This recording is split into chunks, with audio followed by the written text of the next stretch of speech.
Crazy KD presents precious कहानियां। अब सुनिए प्रीशियस कहानी में आज की ये दिलकश कहानी। आज तक हमें प्यार जताना नहीं आया। दोस्तों, प्यार करने और जाहिर करने में बहुत फर्क होता है। प्यार करने के मामले में तो मैं लव स्कूल का प्रिंसिपल हूँ, पर उसे जाहिर करने के नाम पर तो मैं जैसे पिछले कई साल से नर्सरी का ही स्टूडेंट रह गया हूँ, जिसे कोई भी टीचर सिर्फ इसलिए पास नहीं कर रहा क्योंकि मैं आज तक प्यार जताने की ABCD भी नहीं सीख पाया। करता भी क्या, प्यार करना तो मेरे हाथ में था, पर उसे जाहिर करने के लिए तो मुझे जैसे कई सारे बॉडीगार्ड्स की जरूरत होती थी। एक दिन प्लेटफॉर्म पर ट्रेन रेंगती सी नजर आ रही थी। मैं बिना ध्यान दिए फोन पर बिजी हो गया। कुछ देर बाद आंखें खुद ब खुद एक पीली सी ड्रेस पर जाकर रुक गई। घुंघराले बाल, बड़ी बड़ी आंखें और उस पर स्माइलिश सा चश्मा। इन लड़कियों को भी पता नहीं क्या मिलता है लड़कों को जलाकर। सबसे पहला ख्याल मेरे मन में तो यही आया था।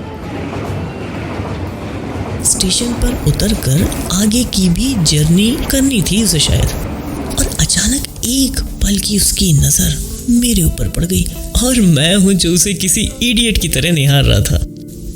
किसी गलती को जैसे सुधारते हुए उसने दोबारा मुझे देखा। पता नहीं पर क्यों दिल में आया कि मैं उससे बात करना चाहता था, पर आवाज थी कि जैसे हलक पर अनशन करने बैठ गई थी। इसके बाद कई बार मेरी हरकतों ने उसके चेहरे पर स्माइल ला दी। हर बार अपनी जगह से मैं उससे बात करने के लिए उठता, एक राउंड लगाता और फिर किसी हारे हुए सिपाही की तरह अपनी जगह वापस आकर बैठ जाता। मेरी इस हरकत पर वो बिना कुछ कहे बस हंस देती थी।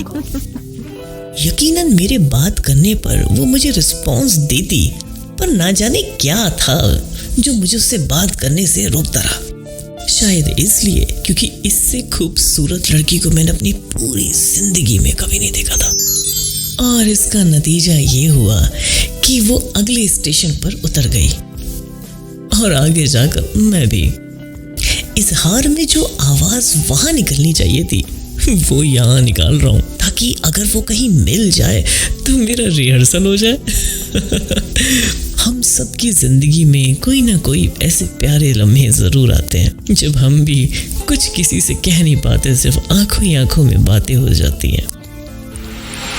अगर आपको भी कुछ याद आया हो तो जरूर इसको दूसरों के साथ भी शेयर करें। तो इजाजत दीजिए जनाब, मिलते हैं आपसे फिर कभी किसी अगली प्रीशियस कहानी में।